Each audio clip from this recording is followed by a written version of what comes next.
Hello everyone, welcome back to your own channel Harpreet classes. तो आज की क्लास में हम करने वाले हैं क्लास 9th इंग्लिश कम्युनिकेटिव की poem song of the rain by Khalil Gibran. Start करते हैं इस पोम की समरी से। सबसे पहले ये जान लेते हैं कि पूरी पोम में रेन को पर्सोनिफाई किया गया है। आप पर्सोनिफिकेशन से क्या समझते हैं? This is an literary device. आपने पहले पढ़ा भी होगा बाकी की पोएम्स में, तो मैं आपको फिर भी एक बार बता देती हूँ। पर्सोनिफिकेशन का मतलब होता है जब आप किसी इनएनिमेट ऑब्जेक्ट को लिविंग करेक्टर्स दे दें। अब इनएनिमेट से आप क्या समझते हो? Non living things. तो यहाँ पर रेन जो है, रेन एक नॉन लिविंग थिंग है और उसको लिविंग बीइंग की तरह यहाँ पर दर्शाया गया है, रिफ्लेक्ट किया गया है। और रेन के लिए एक प्रोनाउन भी यूज की गई है बार बार, आई। ओके, तो रेन जो है वो इस पोएम की नरेटर है, वो खुद ही अपने बारे में बता रही है और अपने आप को आई कह कहकर एड्रेस कर रही है। इट मीन्स रेन को क्या किया गया है? पर्सोनिफाई किया गया है। Okay, I hope so this is clear to you. अब स्टार्ट करते हैं इसकी समरी। तो हमारी समरी कहाँ से स्टार्ट होती है?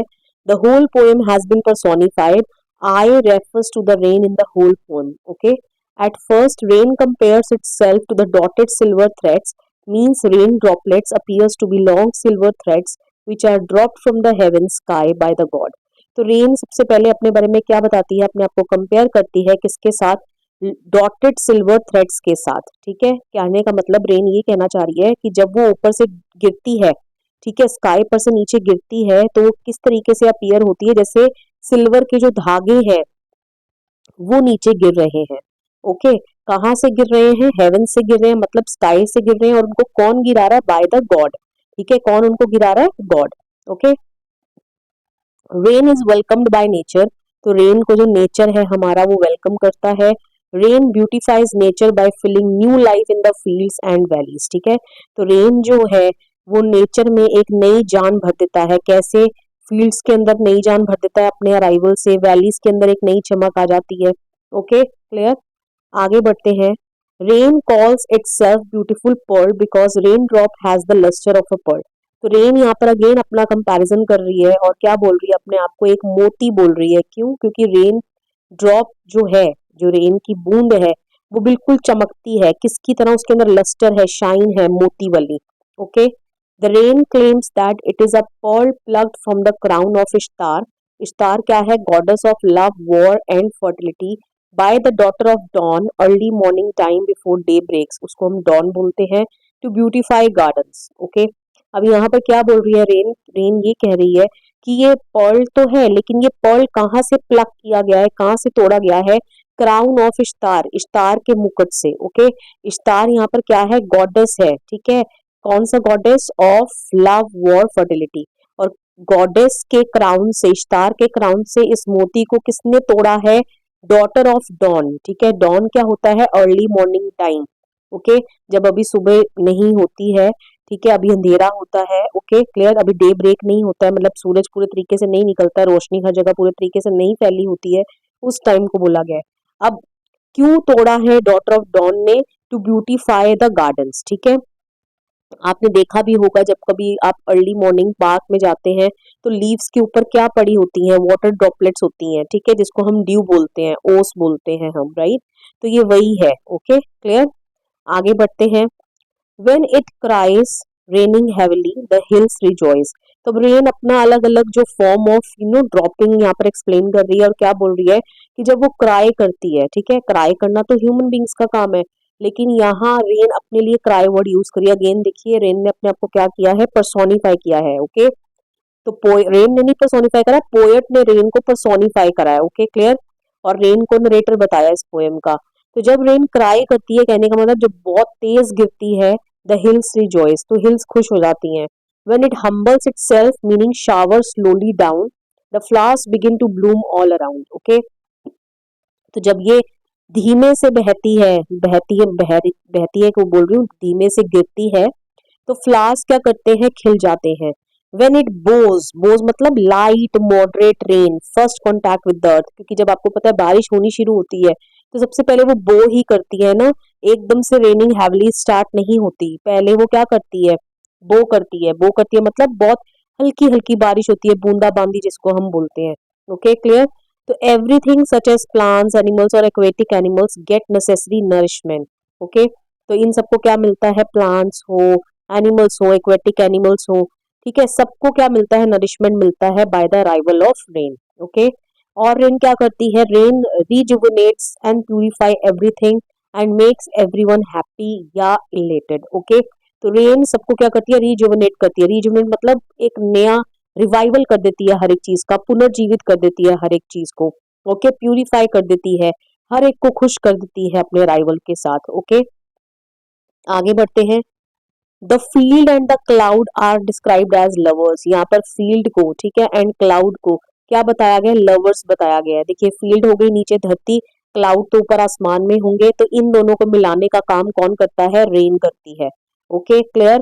These two elements of nature are inseparable. तो इन दोनों एलिमेंट्स ऑफ नेचर को क्या बताया गया है, इनसेपरेबल बताया गया है, ये एक दूसरे से जुदा नहीं रह सकते हैं। The field where the agriculture is being carried out. Okay, field पर क्या किया जाता है, एग्रीकल्चर किया जाता है, ठीक है, खेती बाड़ी की जाती है। And the rain clouds are interlinked, ये क्या है, आपस में इंटरलिंक्ड है। The rain becomes a messenger of mercy who helps in making the relationship come closer and make it more fruitful. तो इन दोनों को मिलाने का काम कौन कर रहा है, वही जो मैं आपको पहले बता चुकी हूँ, ये इनके बीच में मैसेंजर ऑफ मर्सी बनती है। ठीक है, मर्सी मतलब दया दिखाती है, इन दोनों को मिलाने का काम करती है, किसको, फील्ड को एंड क्लाउड्स को। ठीक है, तो रेन इन दोनों के मिलाप कराती है। ओके, इनके रिलेशनशिप को और ज्यादा क्या करती है, close and make it more fruitful. Okay, the rain satisfies the hunger of the past earth. Past मतलब सूखा, जिसको बहुत ज्यादा भूख लगी हो। ठीक है, तो पास्ट मतलब, अब रेन अर्थ तो ऑब्वियसली अगर बारिश नहीं आएगी तो धरती क्या हो जाएगी, प्यासी रह जाएगी। तो रेन उसकी जो पास्ट अर्थ की जो हंगर है, भूख है, उसको बुझाती है by saving it from drought. ठीक है, उसको सूखा पड़ने से बचा देती है। Okay, and cures the element mean suffering of the rain laden clouds by relieving them from water burden that they carry making them feel lighter. Okay, तो रेन जो है, देखो, दोनों के लिए ही बहुत हेल्पफुल है। पास्ट अर्थ की तो वो प्यास बुझाती है, ठीक है, उसको सूखा पड़ने से बचा लेती है। एंड वो जो मॉइस्चर लेडन क्लाउड्स है ना, उनके भी रोग को दूर करती है, एलिमेंट सफरिंग को दूर करती है, क्योंकि वो जो मॉइस्चर लेडन क्लाउड्स है, मॉइस्चर मतलब मॉइस्चर से भरे हुए, पानी से भरे हुए। ओके, जो वो क्लाउड्स है, उनको राहत मिलती है जब वो पानी के बर्डन से क्या हो जाते हैं, आजाद हो जाते हैं। क्यों, क्योंकि जब पानी उनमें से गिर जाता है तो क्लाउड्स क्या हो जाते हैं, हल्का फील करते हैं। ठीक है, और हल्का फील करते हैं, कहने का मतलब उनकी जो एलिमेंट है, सफरिंग है, वो दूर हो जाती है। ओके, आगे, the poet compares the life cycle of the rain to that of human. अब पोएट यहाँ पर जो लाइफ साइकिल है रेन की, उसको ह्यूमन की लाइफ साइकिल से रिलेट कर रहे हैं। किस तरीके से, it's arrival is announced by the thundering clouds. ठीक है, इसके अराइवल को कौन अनाउंस करता है, थंडरिंग क्लाउड्स। आपने देखा ही, बारिश आने से पहले क्या होता है, बादल गरजते हैं, हमें पता चल जाता है कि बारिश आने वाली है, right. And the departure by the rainbow that people usually get see when rain stops falling. और उसका डिपार्चर की रेन चली जाती है, वो कैसे पता चलता है, जब स्काई में क्या देखने को मिलता है, रेनबो की फॉर्मेशन होती है। और ये अक्सर तभी होती है जब बारिश होना बंद हो जाती है। Okay, rain too undergoes various phases like birth. अब रेन भी बिल्कुल ह्यूमन बींग्स की तरह अलग अलग फेसेस से होकर गुजरती है। जैसे बर्थ, उसका बर्थ कैसे होता है, इवेपोरेशन से। ओके, मैच्योर कैसे होता है, जब कंडेंसेशन होता है। आई होप सो ये सारी साइंटिफिक टर्म्स जो है, इनका मीनिंग आपको पता है। ओके, कंडेंसेशन मतलब जब वाटर ड्रॉपलेट्स कंडेंस हो जाती हैं, ठीक है, और वाटर ड्रॉपलेट्स में अगेन चेंज हो जाती है, जो वेपर्स है वो वाटर में चेंज हो जाता है। ओके, उसको बोलते हैं कंडेंसेशन। एंड डेथ मतलब शॉवरिंग ऑफ रेनफॉल। ठीक है, and then finally rains fall down, क्योंकि क्लाउड्स जो है पूरे भर जाते हैं, तो ये उसका क्या हो जाता है, अंत हो जाता है। Okay, the rain is set to begin at feet of mad elements which means it is born from chaotic turbulent and charged atmospheric conditions. Okay, तो ये लाइन आपकी बुक में लिखी है कि rain is set to begin, कि rain का जन्म कहाँ से होता है, feet of this mad elements. Mad elements यहाँ पर क्या है, ये सभी एलिमेंट्स, जैसे कि विंड हो गया, ठीक है, सी हो गया, समुद्र हो गया जहां से इवेपोरेशन होता है, ठीक है, हवा हो गई, जो उस इवेपोरेशन, इवेपोरेटेड जो वेपर्स है उनको क्या लेकर जाती है, ऊपर लेकर जाती है। देन कंडेंसेशन होता है। तो इन्हीं के सबके मिलन से क्या होता है, इन्हीं सबकी जो एक्टिविटीज जो है, वो क्या करती है, रेन फॉर्म करती है, राइट। तो यही लिखा है कि रेन का जन्म होता है at the feet of these mad elements, ठीक है, means which it is born from chaotic turbulent and charged atmospheric conditions, okay, and dies under the upraised wings of death, which means the rain concludes when it has fully fallen and the clouds are scattered by strong winds, marking its death and the end of the cycle. Okay, अब क्या मतलब है इसका कि dies under the upraised wings of death means कि rain जो है बिल्कुल बंद कॉन्क्लूड हो जाती है जब वो पूरे तरीके से गिर जाती है, जब मॉइस्चर लेडन क्लाउड्स जो है वो पूरे हल्के हो जाते हैं, उनके अंदर जितना पानी भरा होता है वो उनको बाहर गिरा देते हैं, ठीक है, in the form of rain. और फिर वो जो क्लाउड्स है ना वो एक दूसरे से दूर दूर हो जाते हैं, ठीक है, क्योंकि स्ट्रॉन्ग विंड्स जो है उनको दूर कर देती हैं आपस से, जिससे क्या होता है, रेन का अंत हो जाता है, उसकी साइकिल का एंड हो जाता है। Okay, clear. आगे बढ़ते हैं। द रेन इमर्जेस फ्रॉम सी, ठीक है, रेन कहाँ से इमर्ज होती है, सी से इमर्ज होती है, in the form of evaporated air, ठीक है, आपको पता है इवेपोरेशन होता है सी से, ओके, एंड सोर विद एयर, सोर मतलब ऊपर चले जाना, ठीक है, तो हवा उसको कहाँ ले जाती है, ऊपर आसमान में ले जाती है, जहां पर वो वाटर ड्रॉपलेट्स क्या होती हैं, कंडेंस हो जाती हैं, ओके, वाटर ड्रॉपलेट्स नहीं, वाटर वेपर्स जो है वो कंडेंस हो जाती है, okay. When rain sees any field in need of nourishment, it falls down, descends, hugging, embracing the flowers and plants in the form of million little droplets. ये आपको meaning समझ आ ही गया होगा कि जब रेन किसी भी फील्ड को जरूरत में देखती है कि इस फील्ड को नरिशमेंट की जरूरत है, तो वो गिर जाती है, ठीक है, और हग कर लेती है किसको, फ्लावर्स को, गले लगा लेती है प्लांट्स को, ठीक है, किस तरीके से, इन the form of million little droplets. Alright, आगे बढ़ते हैं। Then the poet describes how rain gently falls on the window panes, ठीक है, तो फिर डिस्क्राइब किया गया कि कैसे जो वह विंड जेंटली मतलब बहुत सॉफ्टली आकर हमारे विंडो पेन्स मतलब हमारी खिड़कियों को आकर टच करती है। The inhabitants seeing the falling drops reach out to them through the glass and touch them to relish its arrival। हाँ, बिल्कुल ऐसा ही होता है, जब भी हम रेन को बाहर गिरते हुए देखते हैं तो हम अपनी खिड़की में से हाथ बाहर निकालते हैं ना, हम उसको टच करना चाहते हैं, उसको फील करना चाहते हैं रेन को, क्यों, क्योंकि उससे हमें खुशी मिलती है।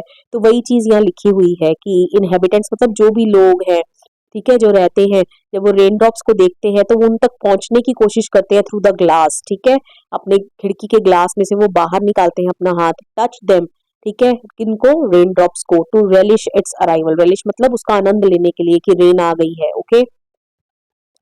दे break into joyous singing as the coming of the rain means an end to their suffering from the heat, okay. अब वो जॉयस सिंगिंग है ना, खुशी के मारे झूम उठते हैं, क्यों, क्योंकि जो कमिंग ऑफ रेन इसका क्या मतलब है, end of their suffering from the heat, क्योंकि जब रेन आती है तो गर्मी से हमें राहत मिलती है, okay. Everyone notices its arrival, हर कोई उसके अराइवल को नोटिस करता है, रेन के अराइवल को नोटिस करता है, but only those with a sensitive और delicate heart can understand the true deeper meaning of the rain song. लेकिन जो कुछ ही गिनती चुनती के लोग हैं जिनका सेंसिटिव और डेलिकेट हार्ट है, वो ही इसके ट्रू डीपर मीनिंग को अंडरस्टैंड कर पाते हैं। क्या कहने का मतलब, सेंसिटिव और delicate heart, those who are connected to the nature, मतलब कि जो लोग प्रकृति से कनेक्टेड हैं वो ही इसके असली मीनिंग को क्या कर पाते हैं, समझ पाते हैं। To the sensitive the rain is not just the water falling, it is a divine gift of nature, ठीक है, ऐसे लोग जो सेंसिटिव हैं, ठीक है, उनके लिए रेन सिर्फ वाटर फॉलिंग ही नहीं है, उसके लिए उनके लिए रेन क्या है, वो रेन को किस रूप में देखते हैं, divine gift of nature, okay. Divine gift of nature को आप कैसे एक्सप्लेन कर सकते हो कि रेन आकर पास्ट अर्थ की प्यास बुझाती है, ठीक है, नरिशमेंट प्रोवाइड करती है, रिजुविनेट करती है हर एक चीज को, हर एक चीज में एक नई लाइफ भर देती है, तो ये सब कुछ आप लिख देंगे, ओके। आगे बढ़ते हैं। Then the rain describes itself as a sigh of the sea which means it takes birth from the sea, sigh मतलब पेन, ठीक है, तो यहाँ पर रेन जो है वो सी का दर्द है, समुद्र का दर्द है, क्यों, क्योंकि वो उसमें से जन्म लेती है, okay, and gets separated from it as it goes high with it, high with wind, ठीक है, अब वो उससे क्या हो जाती है, सेपरेट हो जाती है, अलग हो जाती है, जब वो हवा के झोंके के साथ ऊपर की ओर चले जाती है, ओके, क्लियर। कैसे चली जाती है, in the form of water vapours, ठीक है, clear. It then falls down to give happiness to the field, अब फिर ये नीचे गिरती है, ठीक है, फील्ड्स को खुश करने के लिए। It appears as tears as it falls down indicating its separation from heaven, तो ये नीचे जब आंसुओं की तरह लगती है, जब ये रेन बारिश नीचे गिरती है तो ये आंसुओं की तरह लगती है और ऐसे लगता है मानो ये रो रही है। क्यों? क्योंकि अब ये स्काई से अलग हो रही है। तो कहने का मतलब हर बार रेन को क्या करना पड़ता है, सेपरेशन झेलना पड़ता है। पहले वो समुद्र से अलग होती है, ठीक है, वाटर वेपर्स जो है समुद्र में से जन्म लेती है वेपोरेशन के फॉर्म में, और फिर वो समुद्र से अलग हो जाती है, ऊपर चली जाती है, राइज अप, ओके, वहां जाके कंडेंसेशन होता है। फिर जब वहां वाटर कंडेंस हो जाता है फिर वो नीचे गिर जाती है धरती पर in the form of rain again, फिर इसका सेपरेशन हो जाता है स्काई से। Okay, clear? आगे बढ़ते हैं। In the last stanza the relationship between the sea and the rain is that of mother and daughter. तो समुद्र का और रेन का क्या रिश्ता बताया है? मदर और डॉटर का रिलेशन बताया है, क्योंकि डॉटर जो है वो अपनी माँ से ही जन्म लेती है, राइट? ये हम पीछे पढ़ चुके हैं। Then it is described as the laughter from the colourful field, ठीक है। तो एक कलरफुल फील्ड की तो क्या है, लाफ्टर ही है रेन। क्यों? क्योंकि आप लिख सकते हैं यहाँ पर बहुत सारी चीजें जो हमने पहले पढ़ी है, ये रिजुवनेट करती है, ठीक है, उनमें ग्रीनरी एक नई लाइफ भर देती है, ठीक है, जब इट डिसेंड्स, जब वो नीचे गिरती है। It hints at the fulfilment of the rain, ठीक है। कहने का मतलब जब वो नई जान भर देती है ना कलरफुल फील्ड्स में, तो ऐसा लगता है उसने अपना फुलफिलमेंट, मतलब कि जो उसका मेन मोटिव था गिरने का, उसको पूरा कर लिया। Then the rain is referred to as tears of heaven, ठीक है। फिर जब वो स्काई से नीचे गिरती है तो वो किसकी तरह लगती है? आंसुओं की तरह लगती है, जैसे मानो स्काई रो रहा है, क्योंकि रेन उससे अलग हो रही है। Its life cycle never ceases and is endless, ठीक है। तो इसी तरीके से रेन की लाइफ साइकिल कभी सीज मतलब एंड नहीं करती, ठीक है, ये एंडलेस है, क्योंकि ये फिर दोबारा से उसी समुद्र में आ जाएगी जहां से इसने जन्म लिया था, और फिर दोबारा से वही इवेपोरेशन होगा, कंडेंसेशन होगा, फिर प्रेसिपिटेशन होगा। तो कहने का मतलब जो ये रेन की साइकिल है कभी ब्रेक होने वाली नहीं है, it keeps on going forever. Okay, clear? With this I come to end of this video. Video पसंद आया तो वीडियो को लाइक करिए, शेयर करिए, कमेंट करके बताइए वीडियो आपको कैसा लगा, and please don't forget to subscribe my channel. मिलेंगे नेक्स्ट वीडियो में, टिल देन बाय बाय।